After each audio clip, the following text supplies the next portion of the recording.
வணக்கங்க. Welcome to அறுசுவை அடிசில். நம்ம இன்றைக்கி அறுசுவை அடிசிலில் மொறுமொறுப்பான காரக்கடலை மசாலா கடலை எப்படி செய்கிறதுன்னு தான் பார்க்க போகிறோங்க. இது டீ கடைக்கார அண்ணா சொன்ன மாதிரி நான் செஞ்சுருக்கேன். ரொம்ப டேஸ்டியாக இருக்கும். அதுக்கான மெஷர்மெண்ட்ஸும் நான் கரெக்டாக உள்ளே கொடுத்துருக்கேன். நீங்கள் வீடியோவில் பாருங்கள்.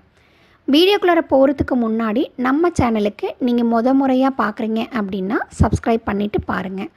வாங்க வீடியோக்குள்ளே போகலாம்.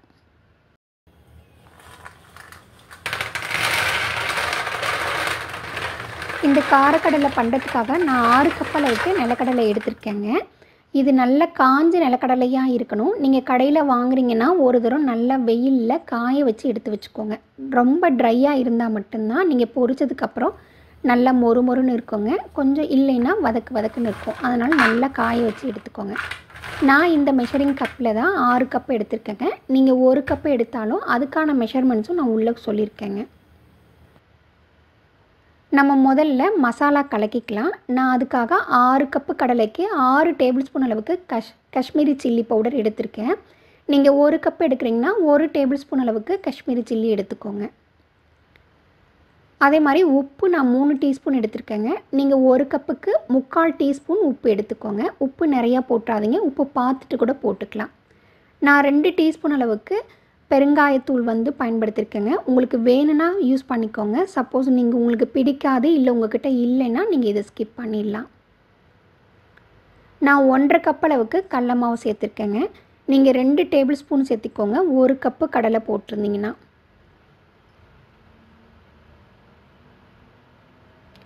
அரிசி மாவு நான் 1 கப் அளவுக்கு எடுத்திருக்கேங்க. நீங்கள் 1 கப்பு கடலை யூஸ் பண்ணுறீங்கன்னா 1 டேபிள் ஸ்பூன்லேருந்து 1.5 டேபிள் ஸ்பூன் வரையும் நீங்கள் அரிசி மாவு பயன்படுத்திக்கலாம். இதை நல்லா முதல்ல கலந்து விட்டுக்கலாங்க. இது நல்லா கலந்து விட்டதுக்கப்புறம் தண்ணி கொஞ்சம் கொஞ்சமாக ஊற்றி பிசைஞ்சு விடுங்க. ஒட்டுக்கா தண்ணி ஊற்றிட்டிங்கன்னா கொலன்னு வந்துடும். ரொம்ப தண்ணியாகவும் இருக்கக்கூடாது, ரொம்ப கெட்டியாகவும் இருக்கக்கூடாது. கரெக்டான பதத்துக்கு வர வரையும் கொஞ்சம் கொஞ்சமாக தண்ணி விட்டு பரட்டி விட்டுட்டே இருங்க.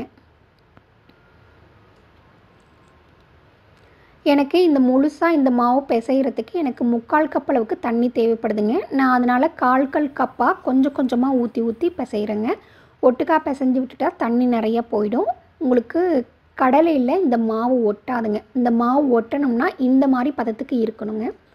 நீங்கள் 2 டேபிள் ஸ்பூன் போட்டாலும் சரி இல்லை நிறையா மாவு போட்டாலும் இந்த மாதிரி பதத்துக்கு இருந்தால் மட்டும்தான் உங்களுக்கு கடலையில் இந்த மாவு ஒட்டும். அப்போ தான் உங்களுக்கு நல்ல கிறிஸ்பியாக வருங்க. பாருங்கள், இந்த மாதிரி நீங்கள் ஸ்பூனில் எடுத்து விட்டிங்கன்னா கீழே டக்குன்னு விழக்கூடாது, மெல்லமாக விழணும். அந்த அளவுக்கு ஆனதுக்கப்புறம் தான் நீங்கள் இப்போ கடலையை இதில் போடணும். இப்போ கடலையை போட்டு நல்லா பரட்டி விடணுங்க. அப்படியே ஸ்பூன் வச்சு கிளறாதீங்க, நல்லா கை வச்சு நல்லா பரட்டி விடுங்க. அந்த மசாலா அந்த கடலையோடு சேர்ந்து வர அளவுக்கு நல்லா பிசைஞ்சு விடுங்க. பாருங்கள், இந்த அளவுக்கு இருக்கணும். அவ்வளோதாங்க, மாவு நல்லா ரெடி ஆகிடுச்சு.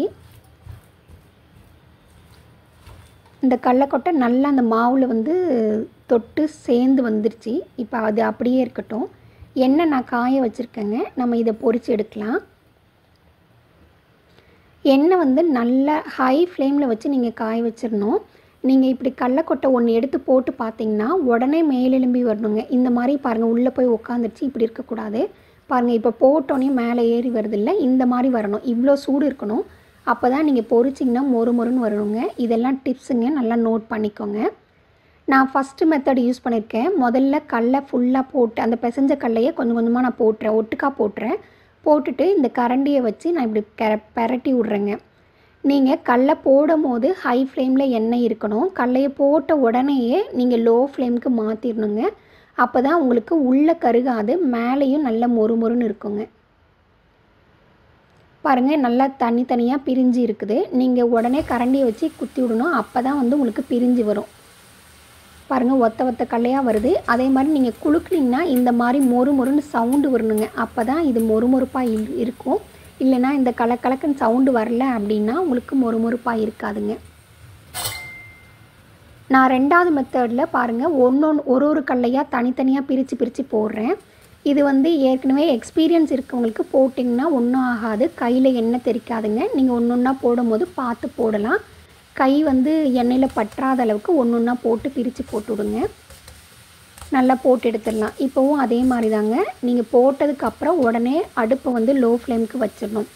எண்ணெய் வந்து நல்லா ஹை ஃப்ளேமில் ஹீட் ஆனதுக்கப்புறம் போடுங்க.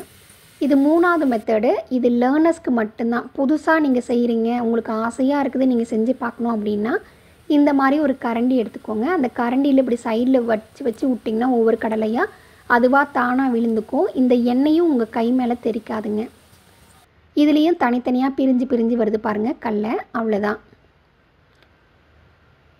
இப்போவும் நம்ம இதை வெளியில் எடுத்து வச்சிடலாம். அவ்வளோதாங்க. நம்ம எல்லா கடலையும் நான் இதே மாதிரியே நான் பொரித்து எடுத்துட்டேன். கடைசியாக அடுப்பை ஆஃப் பண்ண உடனேயே நீங்கள் கருவேப்பிலை உங்கள்கிட்ட இருந்தாலும் சரி, இல்லை பூண்டு நல்லா தோலோட தட்டி போட்டிங்கனாலும் சூப்பராக இருக்கும். இந்த மாதிரி பொரித்து எடுத்துக்கோங்க. கருவேப்பிலைனாலும் சரி, பூண்டுனாலும் சரி. எங்கள் வீட்டில் பூண்டு எல்லாருக்கும் பிடிக்குன்றதுனால நான் பூண்டை தட்டி போட்டு எடுத்துட்டேன்.